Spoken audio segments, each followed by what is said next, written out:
Hello and welcome to the Total Soccer Show. I am Daryl Grove and I'm joined by a man who loves all things hexagonal. It's his favourite shape. It's Taylor Rockwell. Hello. Hello. I'm struggling to think, maybe because it's 3 o'clock in the morning, of other things that have 6 sides on them, other than like a 6-sided die, maybe? An English 50 pence? Sure. I'll take your word for it. Yeah, you could be lying, but who knows? Sounds good.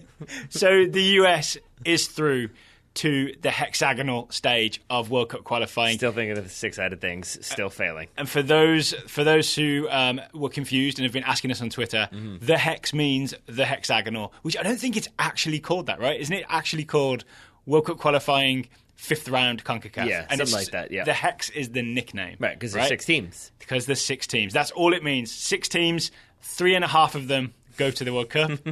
We've got 2 years to explain that. Yep. And hopefully won't have to worry too much about that half. And it's not a hex, at least for the US. No one's put a hex on us because we have made it the last few times, this right? Is true. 98, 2002, 2006, 2010, 2014, US is on a roll. Yes, sir. And the roll continues by winning our semi-final round. We were second going into the game against Trinidad last night, I guess, at this point, Tuesday night. We finished top of our semi-final group. 4-0 win over Trinidad. 2 goals from Jozy Altidore, 1 from Sacha Kljestan, 1 from Paul Arriola.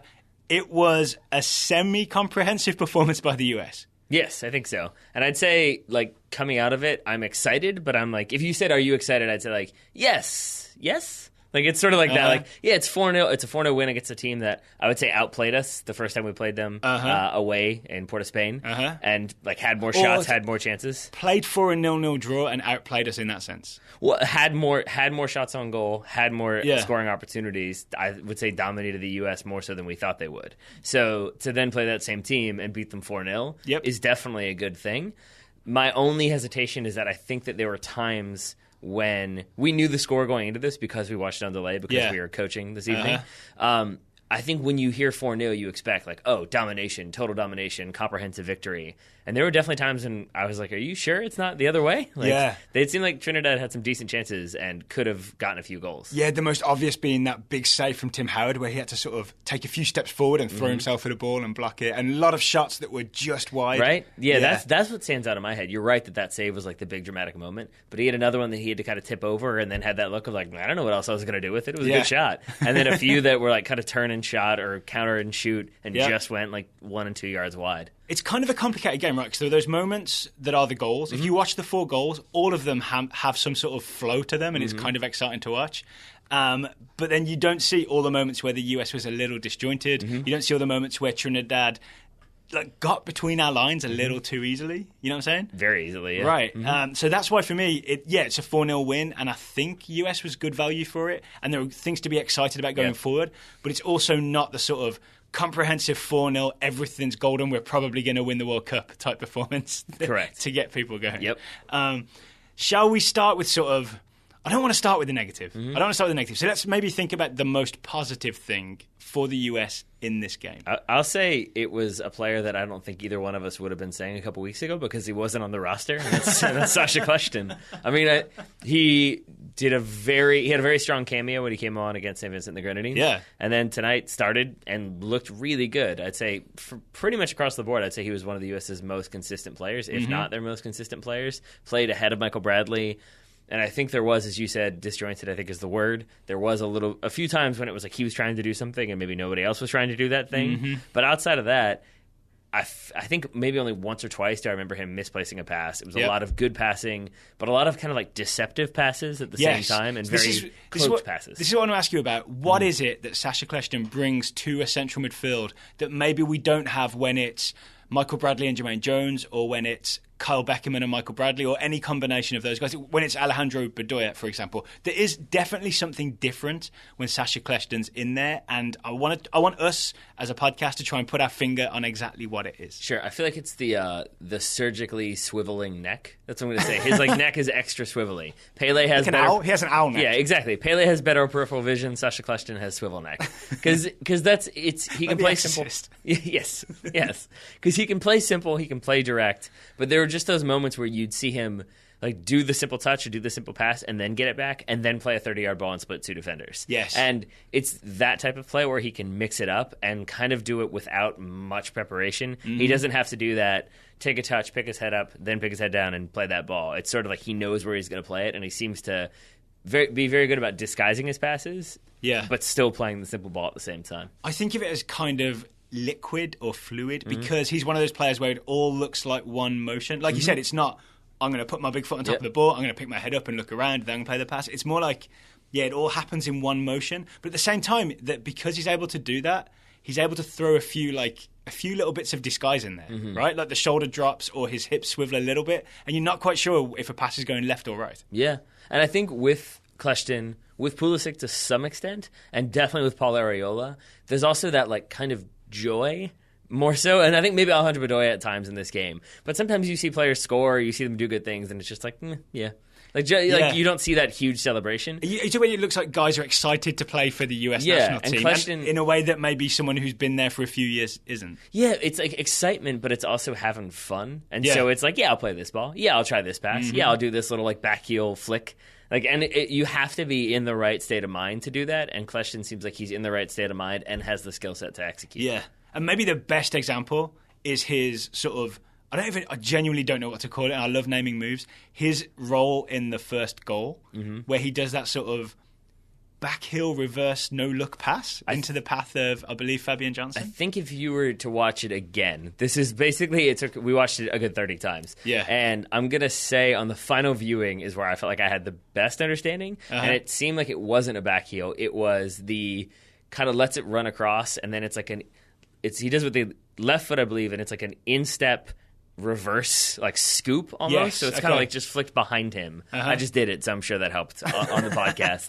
And it's just that like little kind of deftness of touch that is really difficult to pull off, but when you pull it off really well, it leads to a goal, and that's what happened in this situation. And is it possible, or am I just being optimistic, that sort of I'm going to call it low key flair, but that sort of willingness to put some disguise on things infects other players in a positive way? Because then in the build-up to this same goal we're talking about, this is the Sacha Kljestan goal, of course.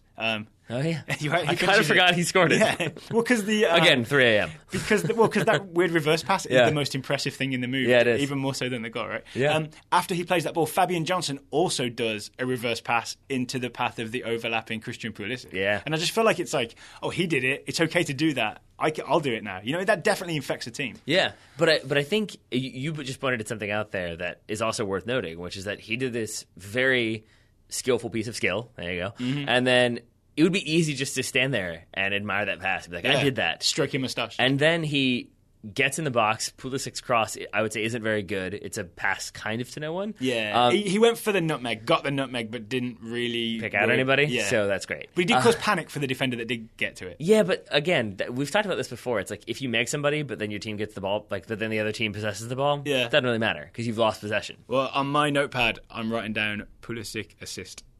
Well, you're wrong. You're definitely wrong on that one.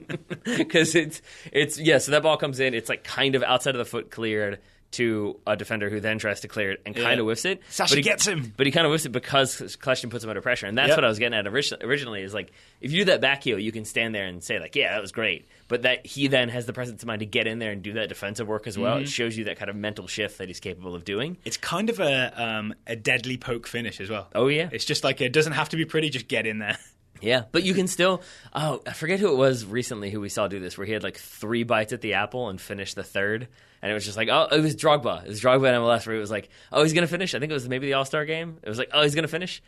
No, maybe this time? No, this time. And instead, Kljestan was just like, I'll just put it away first time and we'll be done with it.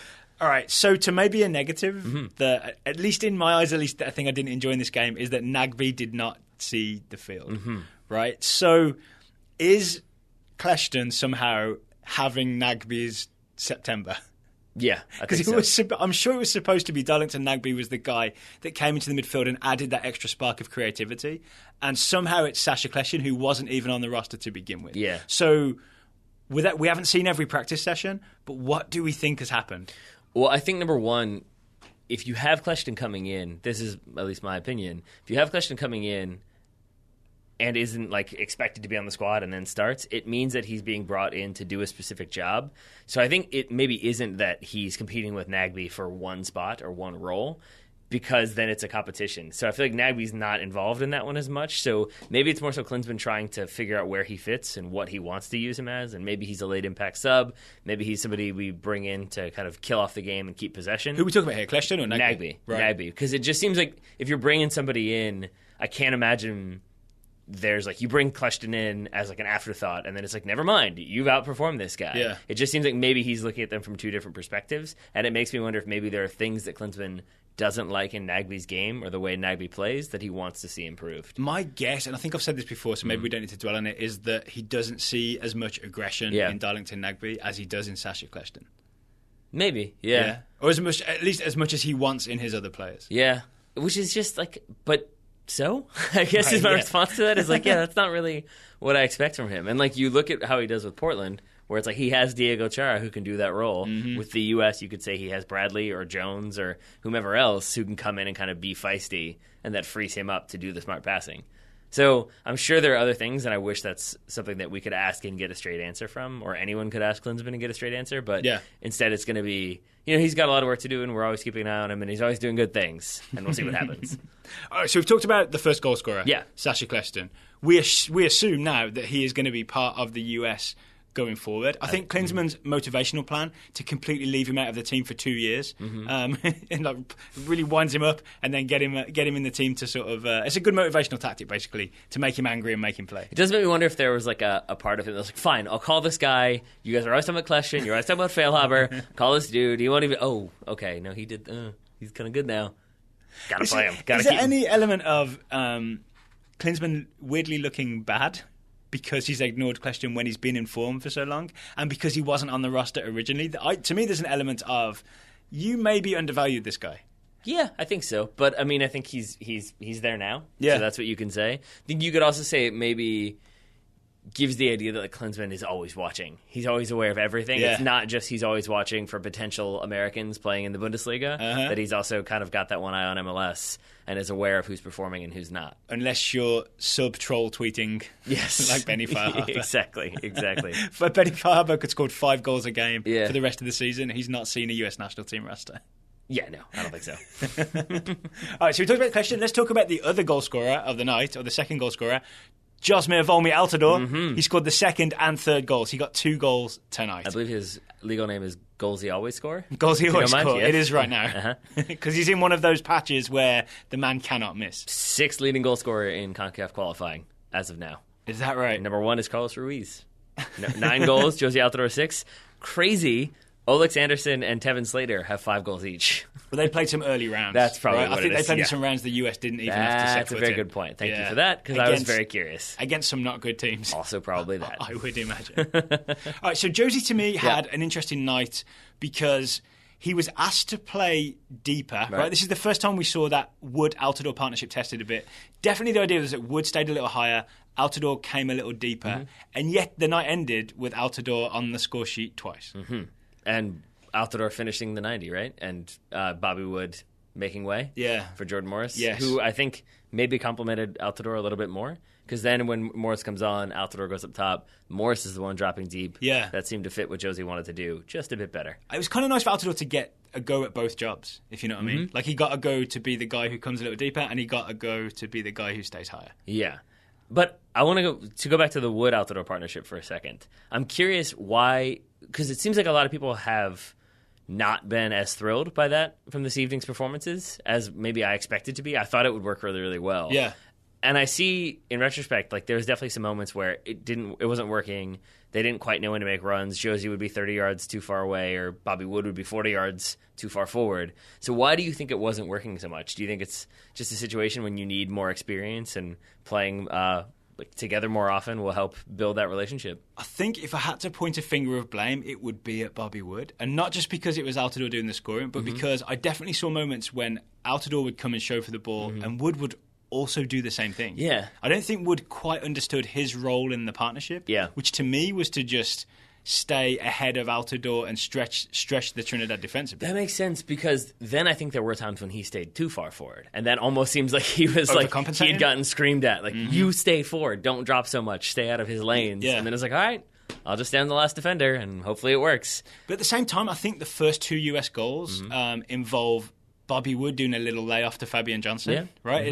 Like, he's at least involved. He's never directly involved passing to Jozy Altidore. So he's doing some good little bits of work, but just no headliney moments. And you're right, because the first goal, he receives the throw-in and plays it right back to Fabian Johnson. The second goal, it's the same thing where he drops deep, takes a touch, and then plays it wide to Fabian Johnson, who's away. So you're right that, like, when he drops deep, he looks much better. When maybe he has the confidence to make those runs, to be in a support position, he looks good. I also think I'm okay with him just having an off night, right? Yeah. Sometimes it's just not your night. Yeah. And if you can still be part of a 4-0 winning team, we don't have to panic about the Wood-Altidore partnership just yet, especially when one of them scored 2 goals. And I want to talk about Altidore's finish on the first goal. Let's do it. Inside of the right foot, outside of the right foot, shape like you're shooting one side, fire it in low the other side. So I said we watched the first goal 30 times, until we watched this one 50 times, maybe. It was like the sort of lethal Jozy that we sort of thought of in his early years. You know what I'm saying? Yeah, except that might be one of the best goals, if not the best goal. I say one of because I'm couching it, so that's kind of cheap.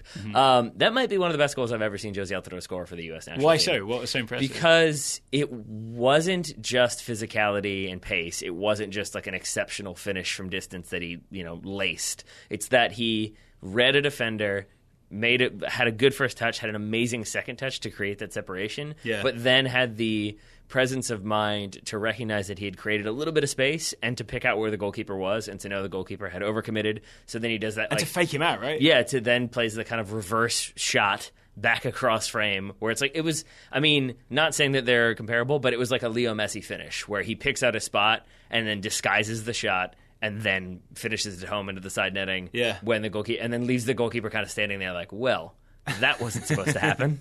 Do you also think maybe Jozy doesn't get enough credit for the quickness of his feet? Like, I remember a lot of link-up play with Dempsey where he would have very quick feet in terms of receiving and touching and, like, laying it off for Dempsey. This move where it's, like, inside of the foot, outside of the foot, it all happens very quickly. I feel like that's not something... People always seem surprised when Jozy Altidore does stuff like that. Yeah, I think I am. I think you can count me in the group that is surprised when he does those types of things. Because it does seem like sometimes his first touch isn't as good. Yeah. So it limits how quick he can really be. My take is his first touch is never as good when it's out of the air. It's always, to me, when he's like receiving the ball to his chest or on his thigh, that's when it's always a little heavy and bounces. Like Sunderland, they were firing balls at him, and it was like, remember that whole thing? I think let's excuse anything related to Sunderland. But you know what I'm saying? Like his chest was like a trampoline, and he was losing the ball every time. When it's low and into his feet, I feel like he can do exactly the type of stuff that he did today. That's fair. That's a good point. Yeah, but I think for all those reasons and more, that's why that finish stands out. Obviously, he gets 2 goals. A brace is always nice, but that first goal. Because it's just like a good run, a good read on the defense, embarrassing a goalkeeper, really good touch, a really good bit of skill, and a great finish. It's kind of everything you want to see from a goal scorer. And how about that fine left midfielder who dribbled at the Trinidad defense and then played that ball through for Jozy Altidore? Oh, you mean the left back? I mean the left back, Fabian Johnson. Yeah. And I think I was a little bit upset about this before we started recording, because as we talked about, both those goals are clever Fabian Johnson runs where he showcases why he's a very talented attacker. Oh, yeah, because like we said, the first goal, part of the build-up is that sort of weird like reverse pass from Fabian Johnson to Christian Pulisic. But even the 1-2 with Kljestan where he reads that the back heel, back flick, whatever it is coming and continues that run through the midfield, it's well done. And I think you made the good point that, like, but you can still utilize him as an attacker and keep him as a defender. Sometimes. Yeah. So in this game, definitely. And I think the way that we did that was to have Jeff Cameron play right back and not really get forward, right? So it was almost like, it was Jeff Cameron, Omar Gonzalez, Steve Birnbaum stayed home, and that gave Fabian Johnson the freedom to really get forward a lot. Maybe too much. Maybe against a more dangerous team, he gets punished for that. But at least in this game, he had the freedom to get down the left. So you essentially had him playing left wing. It was almost like the US was playing a lopsided version of wing backs. Yeah. Because Fabian Johnson had the whole left flank to go up and down, and Pulisic. I guess Pulisic could then drift over a little bit and come inside a bit. Which is what he does for the second goal. He comes in and then goes out. Yeah. And I like to think that like Jeff Cameron wanted to get forward, and Jurgen Klinsmann was like, no, you have to stay back. Yeah. But you can win every single header. Does that work? And he's like, yeah, that's fine. I'll stay back then. As long as I can win every single header always, because that's what he did. I want to give Klinsmann credit for... We talked in the preview about how Cam Wyn-Jones is an aerial threat, right? A lot of what Trinidad do is like Jones would either be the target man up top or he would come deep and flick it on.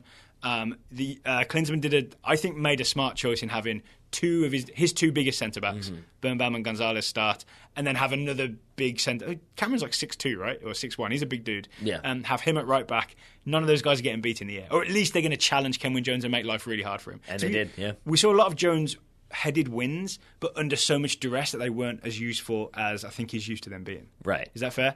And to the extent that I think in like the 75th minute thereabouts, the camera cuts to him after Trinidad have a kind of a build-up and a shot wide, and he just has this look of complete exasperation. And that, to me, if you're a defender, you got to be like, yes, that's what I want to see. Their number one threat just being like, I got nothing. Yep. That's probably a sign that you've done a good job defensively. And I guess Fabian Johnson does deserve some credit because he is in that back line as well. Yeah. But I'm curious what happens. Yeah.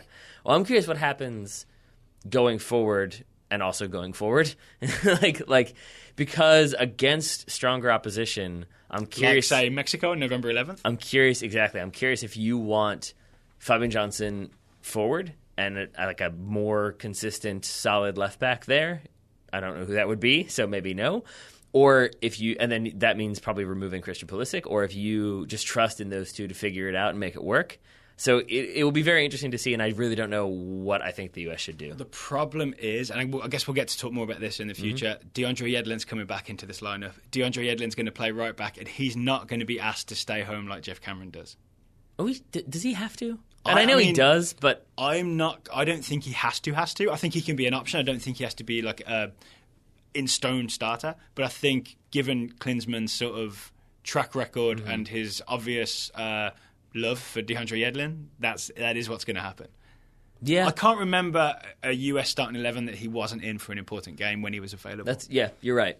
But I think you can definitely put me on the whatever the Christian Pulisic hype train, whatever the opposite of that is for DeAndre Yedlin. That's what I'm on. Yeah, because at this point, I feel like there are more positive or negative memories that jump out to mind than there are positive for DeAndre Yedlin. It's the opposite of the hype train is one of those things where two people stand on it and it's on the tracks, and you each pump like a seesaw each side. I'm not sure what it's called. It's called the Yedlin pump train. Pump wagon? Is that pump wagon? Sure, let's go with that. We've got to talk about the third goal. Yep. Also scored by one Jozy Altidore. It's Michael Bradley's best moment in the whole game. It may be Christian Pulisic's best moment in the whole game. I want to know if it's deliberate or not. So if you haven't seen it, it's the free kick, right? And what happens is Bradley's about to take a free kick from halfway between the halfway line and penalty area. Thereabouts. US is all lined up at the top of Trinidad's box.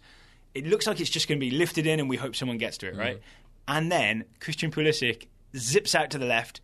Bradley pings it out to him in all kinds of space. Pulisic plays a 1-2 with Kljestan, gets down the line, puts a low ball from the left, and Jozy Altidore has made a very clever run around the back and sort of does that slide finish at the far post. Right. The question we got on Twitter, and I apologise, I can't remember who asked it, was this master set-piece theatre, or was this just sort of happened in the run of play? Was this designed, essentially? I'm going to say yes and no. In that, I think what it was, if you watch the play unfold, when Mike Bradley's standing over that ball, he's looking and he's looking and he's looking. And it felt to me, at first we felt like maybe that was deception, that he's sort of like not actively not looking at Christian Pulisic as he drops.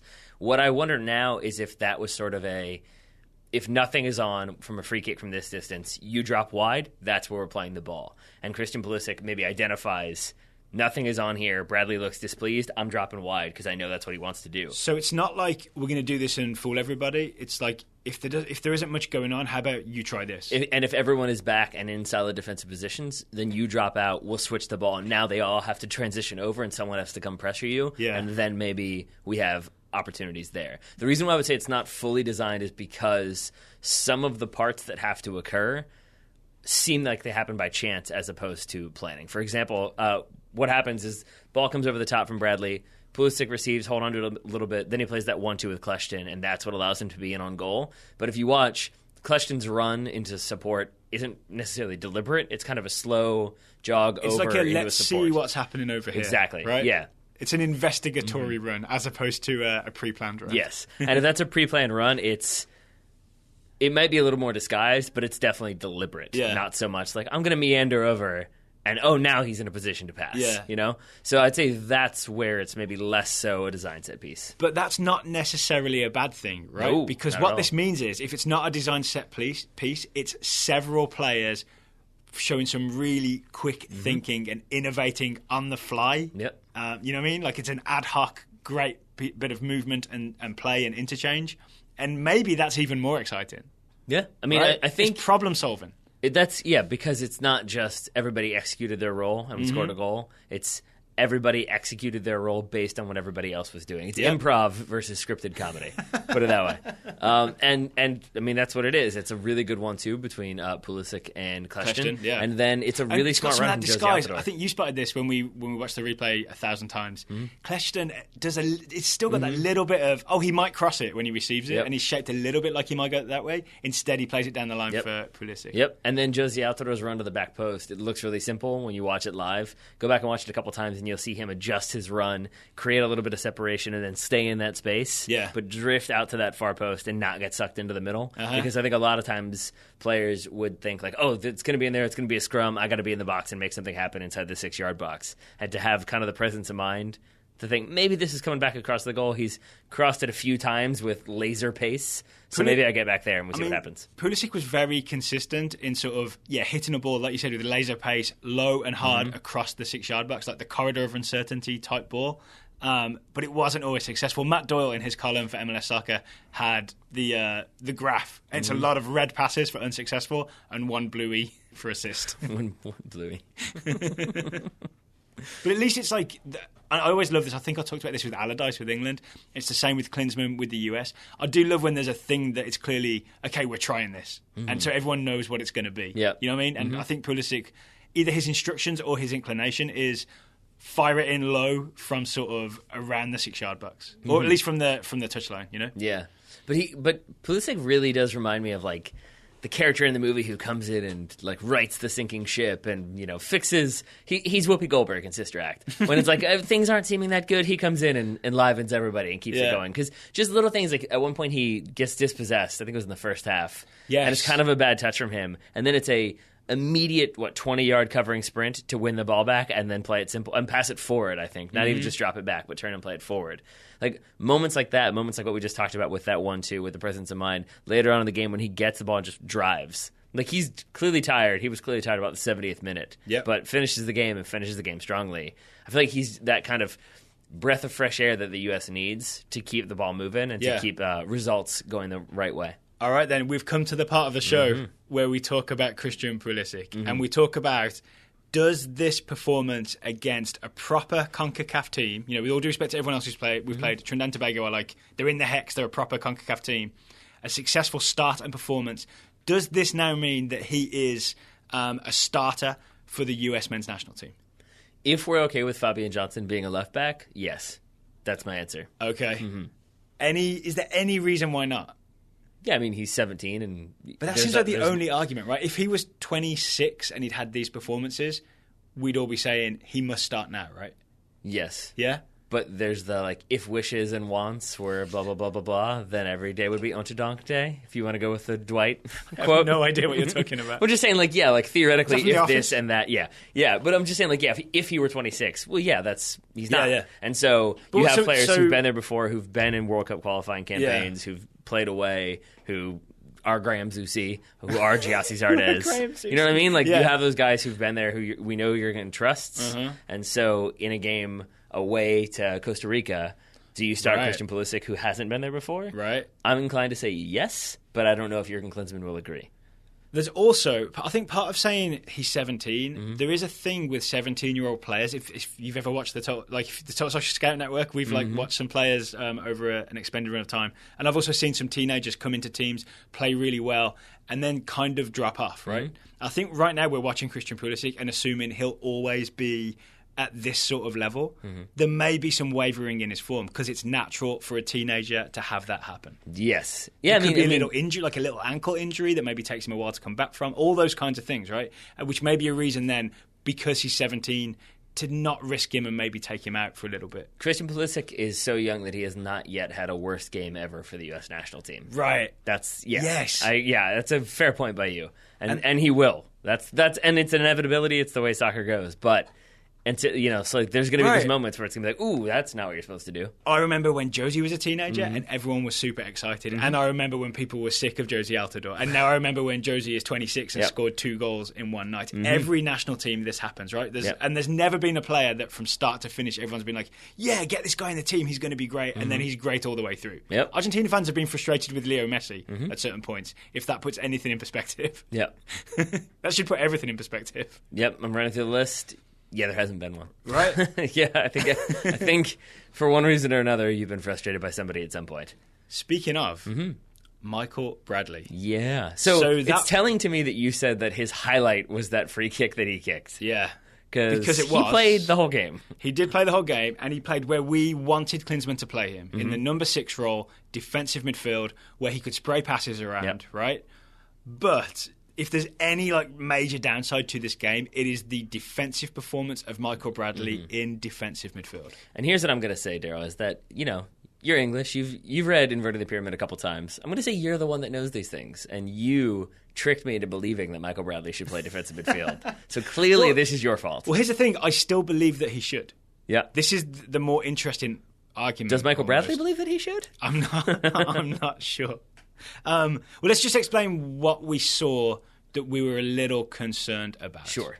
Which thing would you like to start with? I mean, okay, you pick any moment, whether it's like Jovan Jones shooting from the top of the box because he's got all this space. There are so many moments where there's a gap between the midfield and the defence, and that's supposed to be the gap that Michael Bradley is covering. Right. And more than once we saw that gap happening because when Trinidad would break, because this game was weirdly kind of open, right? So when Trinidad would break, there was a lot of times where Bradley would be jogging back and a guy would pass him.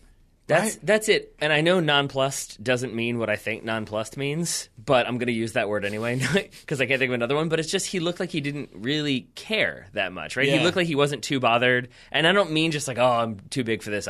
But it was just sort of like, yeah, we'll deal with it. Yeah. And in a World Cup qualifier that you kind of need to win, you kind of expect a little bit more. And even that sequence you're talking about, it's not just that it's the breakaway. It's that there are trailing runners that run past him. And again, he sort of is like, maybe I should mark one of those guys. But somebody will do it. Is there a chance he's been told not to mark people, but to just hold position?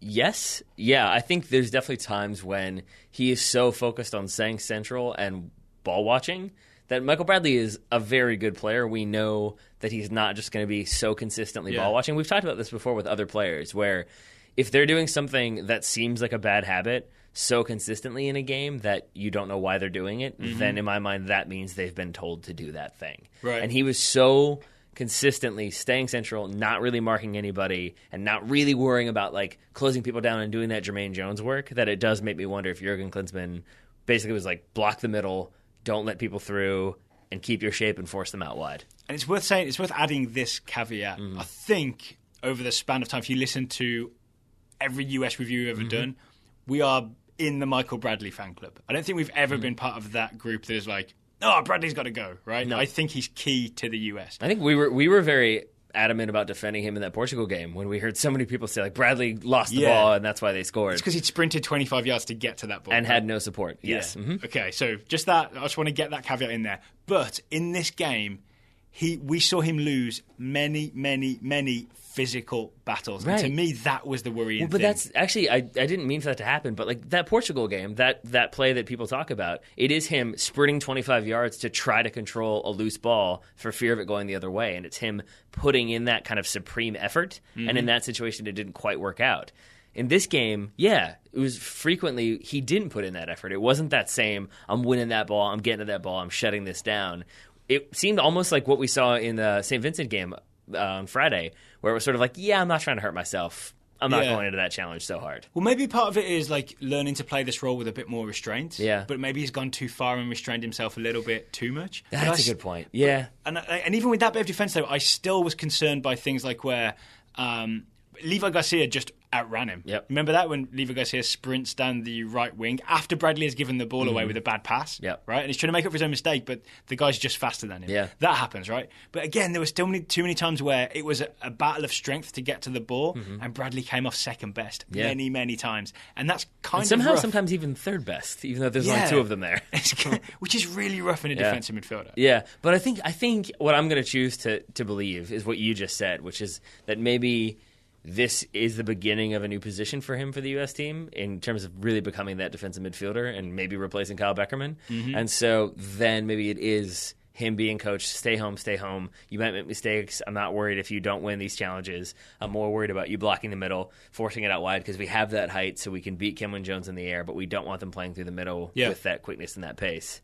And so then he's learning. And I'm kind of with you in that I think it's worth the trade-off for, say, Michael Bradley's lack of defensive attributes, because we saw him just straight up miss some tackles as well, right?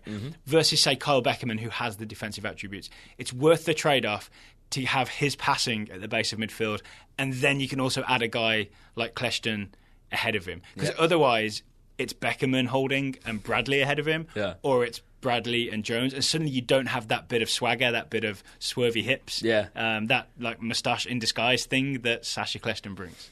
So it's worth the trade-off, especially against Trinidad. And it's also worth noting that Jermaine Jones wasn't in this game, was sent home, to continue to rehab. But I wonder if maybe it's also like, and I don't really want to this, but if it was like Jurgen being like, look, tonight we don't have Jermaine here, so you need to stay restrained. But when Jermaine Jones is here, that's how you need to play. You have to stay restrained because he's going to be the one knocking people over and being crazy. We don't need two people like that. So let's practice it now.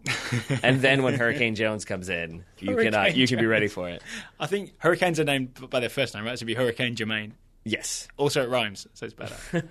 Does it? Hurricane Jermaine. Yeah, it does, yeah. We haven't talked about the fourth and final goal scored by the very excited Paul Arriola. It might have been my favorite goal of the evening for that reason. That celebration. Paulie Nipples' arms in the air. Worth noting, this is a goal that starts with a Christian Pulisic interception and is the best interception of the night. I can't remember who the player is. Oh, I wish I could see it. Maybe it's Molino. Maybe it's Jones. But he really thinks he's receiving that ball easily, and Pulisic just zip in front of him. And then, like you said, I think you mentioned this earlier, then he drives up the field. Despite, again, looking obviously fatigued from the 70th minute, still has the gas to get forward to make that happen. And then I think it's Pulisic who ends up taking the first shot that is saved. I think it's Jozy Altidore goes wide, gets the ball, plays it in. Pulisic has the shot saved, falls to Arriola, who comes home, finishes it. And it's 4-0. And I'm going to assume Ariola's first goal for the senior team. Oh, yes, very much so. So, okay, closing thoughts. 4-0 to the US. Speaking of closing, they did kind of close out the game. Brought on Caleb Stanko, which was definitely like a, hey, we know about you, have a debut. Right? Or it was Jurgen Klinsmann making direct eye contact with Darlington Nagbe and then saying, Caleb, go in. Who knows? We could hear the mic because we watched the feed with no commentary. Oh, yeah, so we could hear a lot of audio from the sideline. It's kind of interesting, right, to hear all It was a lot of good Jeff Good. I heard a lot of that. Jeff Good, yeah. Please don't complain about playing right back. But to close out the game, it looked like Bradley and Stanko just kind of sat off, and the whole US team kind of sat off for the last 15 minutes or so. Yeah. And just, I don't know if it's like an exercise in defending. That's sort of what it felt like. Yeah, but if that were the case, again, maybe Caleb Stanko should have read the exercise plan a little bit more. He had another moment, right, where he wasn't quite sure where to be and who to mark or whether to step or whether to drop. Yeah. But again, I think that's normal, and I think that's the U.S. figuring stuff out and kind of trying some different things near the end of the game. This is normal. Well, I don't want to be overly critical because it's a 4-0 win, and I think it's sort of... It's too, I don't want to say hipster, but too like, you know what I mean? Like, it's too hypercritical, hyper-analytical. Like, well, this and this and this. And there was this one in the 90th minute, and that's why it's a bad game. And you can't judge Caleb Stanko on this appearance, right? This is just have your debut.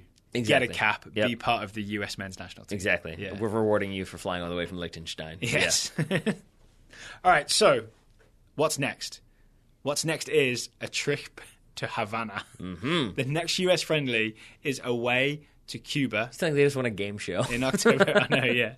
And then New Zealand visit to play the US at RFK here in Washington, D.C. We're not in Washington, D.C., but it's very close. New Zealand did not win a trip. It's like, to fabulous RFK Stadium.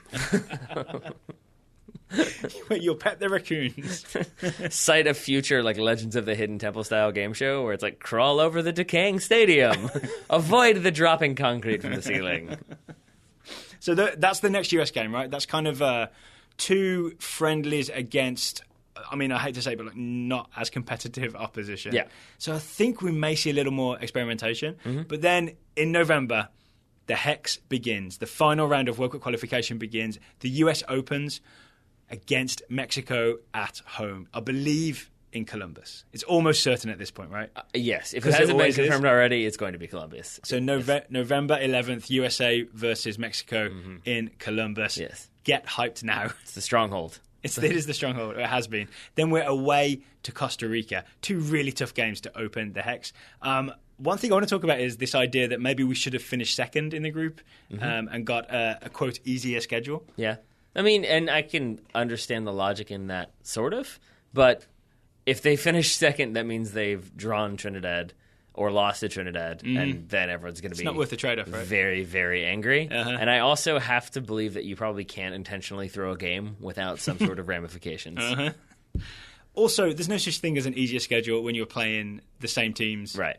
You're going to play those teams no matter what. Yeah. Plus, from a very selfish perspective, you don't know. Like, I could get hit by a bus in December, right? So I want that game in November, so I'll get to see the US against Mexico. Wow. Right? Wow, you went there with it, huh? I could die, so let's play Mexico soon. I take nothing for granted. I don't have to wait till June to play. All right, fair enough. It's a window into my mind. All right. Can I say what's more disconcerting than that, though? Is What's the that? fact that when I mentioned Legends of the Hidden Temple, there was no response, which leads me to believe that you have no idea what I was talking about. Is this like a Land Before Time situation? You are never, ever getting a piece of the aggro crag, and that's all I have to say to you. That's fine. Right? Which means you're a loser.